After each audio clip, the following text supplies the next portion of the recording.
ABP माझा 5 मे 2026 ला आलेली ही बातमी आहे। इयत्ता 6वीच्या नवीन अभ्यासक्रमाला मंजुरी जूनपासून लागू होणार नवा आराखडा।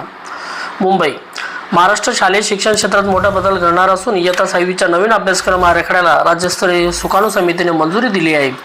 शालेय शिक्षण मंत्री दादाजी भुसे साहेब यांच्या अध्यक्षतेखाली झालेल्या बैठकीत हा महत्त्वाचा निर्णय घेण्यात आला।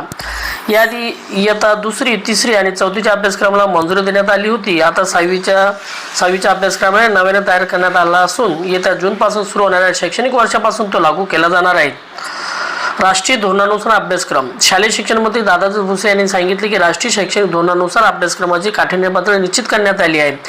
विद्यार्थ्यांच्या अध्ययन निष्पत्तीवर आधारित हा आराखडा तयार करण्यात आला असून त्याला सुकाणू समितीने मंजुरी दिली आहे। यानंतर अभ्यासक्रम समन्वय समितीकडून अंतिम मंजुरी मिळाल्यानंतर नवीन पाठ्यपुस्तकाची निर्मिती केली जाईल। नवीन पुस्तकाची तयारी सुरू।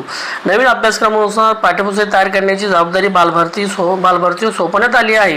ही पुस्तके येत्या शैक्षणिक सत्राच्या सुरुवातीपर्यंत उपलब्ध करून देण्याचे नियोजन आहे। विद्यार्थ्यांना नवीन पद्धतीने शिक्षण देण्यासाठी अभ्यासक्रमात बदल करण्यात आले असून त्यानुसार शिक्षण अधिक परिणामकारक करण्याचा प्रयत्न केला जाणार आहे।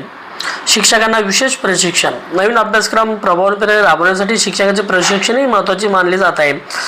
SCRT तर्फे यासाठी राज्यस्तरीय प्रशिक्षण आयोजित करण्यात येणार आहे। यानंतर जिल्हास्तरीय शिक्षकांचे प्रशिक्षण घेतले जाईल, ज्यामुळे नवीन अभ्यासक्रमाची अंमलबजावणी सुलभ होईल।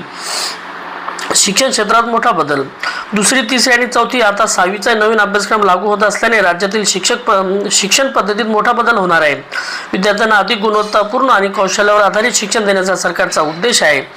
बघा, आपण सर्वांना माहित आहे 2री आणि 3री 4थीचा अभ्यासक्रम बदललेला होता। आता मात्र 6वीचा देखील नवीन अभ्यासक्रम लागू होणार आहे आणि याचं ट्रेनिंग देखील होणार आहे। अशाच प्रकारचे व्हिडिओ आवडल्यास व्हिडिओ लाईक, शेअर आणि सबस्क्राईब करायला विसरू नका। थँक्यू।